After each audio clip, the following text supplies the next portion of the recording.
मोना सारसी विषय आम मुख्यमंत्री उद्देश्य जिलापाल जरिए दाबीपत्र देलु। आज खाली संबलपुर बोले वेस्टर्न जोन भवानीपाटना धरिक सुंदरगढ़ देवगढ़ कुचिंडा रेड़ाकोल उपसदर महकुमा भी नहीं राज्यपाल आम जो अस्थायी कर्मचारी मन को स्थायी करवार लगी माननीय मुख्यमंत्री को अनुरोध कर से गोटे मुख्य समस्या अच्छे दीर्घ 25 वर्ष है मैंने अस्थायी हिसाब से काम करुन आ 110 पोस्ट इन डिविजन रे खाली अच्छे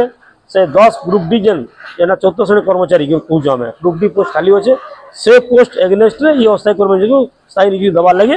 आज माननीय मुख्यमंत्री अनुरोध कर जिलापाल जरिया और आम विश्वास भरोसा आशा सब अच्छे जे माननीय मुख्यमंत्री आमर दाबी के सहानुभूति सर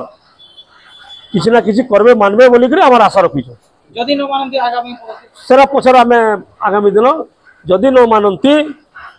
सरकार आम नारा अच्छे